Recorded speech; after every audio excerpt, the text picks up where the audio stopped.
But there are a number of other characters to look at in this story as well, each of them making their own contribution to the narrative. Now you might be wondering why we didn't make a separate category for the antagonist this time, and the reason for this is simple. In the book, the Wicked Witch of the West really isn't an antagonist. I mean, yeah, she's still a villain, but not quite to the same extent as she is in the movie.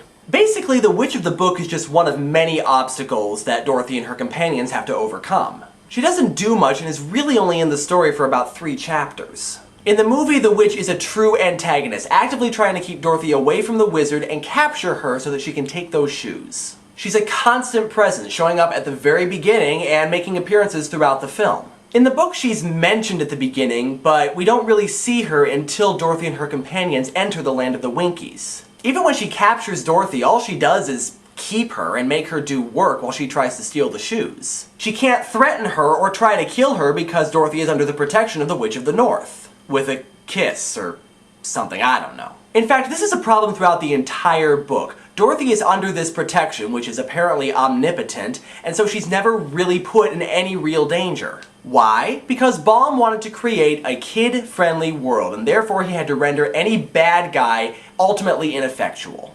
The movie witch is actually really frightening. She's fully capable of killing Dorothy, and in fact, tries to do so. She's scared a lot of little kids. Including me. Oh, was the Mad Hatter afraid of the Wicked Witch of the West? Was he scared? Was he scared? Did he have nightmares? Dude, we're the same person! She scares you too! Okay, let's move on. If the Wicked Witch of the West is done better in the movie, then Glinda and the Witch of the North are done vastly better in the book. I have never seen a more vapid, irritating bimbo than Glinda of the movie. Basically what the movie did is take the 2 good witches, the Witch of the North, who is not given a name, and the Witch of the South, who is Glinda, and combine them into one character. Now the Witch of the North is the one who sends Dorothy on her journey, and the one that gives her the magical slippers. She knows that they're magical, but she doesn't know what the specific charm is. Glinda is the one who knows what the shoes can do, and so Dorothy and her companions must travel to the South to find out. But combining these 2 characters doesn't work. Why? Because if Glinda already knew that the shoes could take Dorothy home in 2 seconds, then why the hell did she send Dorothy on a journey to see the wizard where she could have gotten herself killed? Because she wouldn't have believed me.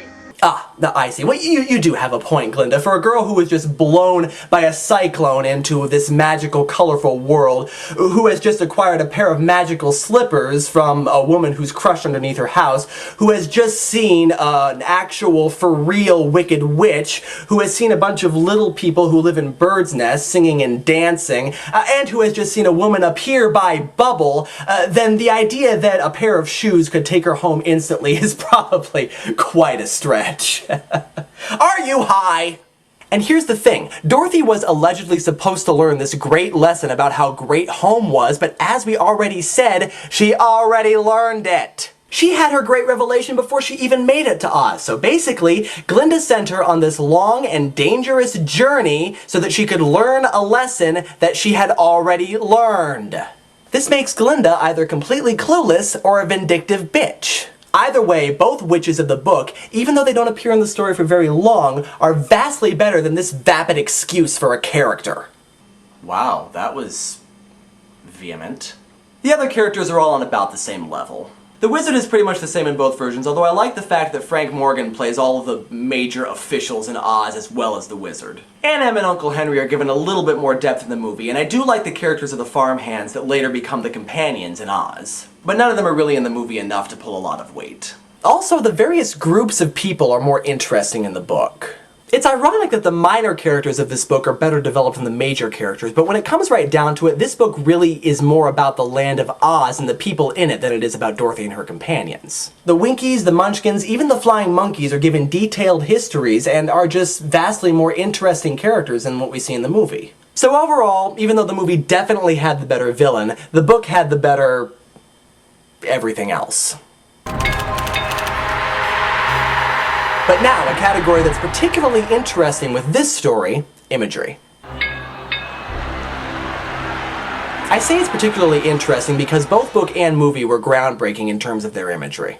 L. Frank Baum's stories for children were really unlike anything that had been seen up until that point. Though it was authors like Roald Dahl that perfected this formula, L. Frank Baum got it started. His Land of Oz was so rich and detailed and full of color that children fell in love with it, inspiring a small slew of sequels, 13 of which were written by Baum himself. The movie, as most people probably know, was groundbreaking in its use of color. Now, it certainly wasn't the first film to use color, but never had the colors been so vivid and realistic. And in a way, Baum's story was kind of made for this kind of technology. In the book, Oz is described as a land of color, in stark contrast to the grayness of Dorothy's Kansas. And if any of you have ever been to Kansas, then you know that that's a pretty apt description. The movie, of course, starts out in shades of beige, like a lot of movies at the time, and then, once we get our first glimpse of Oz, all of a sudden, boom!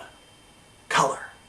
Now true, the sets themselves were nothing spectacular, mostly matte paintings and plastic sets that looked more like they were out of a stage musical than an actual movie. But in a way, it kind of works, because see, technically this is supposed to be a dream, and so it would make sense that there would be elements of it that are not quite real. Also why the Scarecrow and the Lion look more like men in costumes than, well, an actual scarecrow or lion.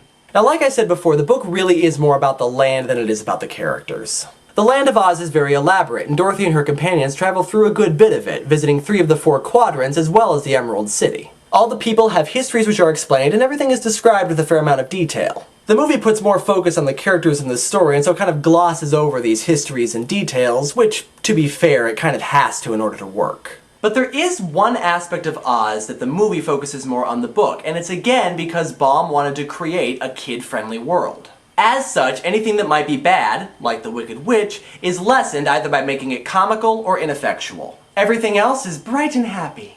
Now the movie has plenty that is bright and happy too, I mean, it is a musical, but there are also a lot of really dark scenes. The forest where the lion lives is creepy, the wizard's chambers are intimidating, and the land of the Winkies is incredibly dark and spooky. The movie mixes in the dark with the bright and colorful, which is something that Baum was unwilling to do in his book. I mean, when you think about it, a lot of Oz is pretty screwed up, which is probably why Wicked is such a hard book to read.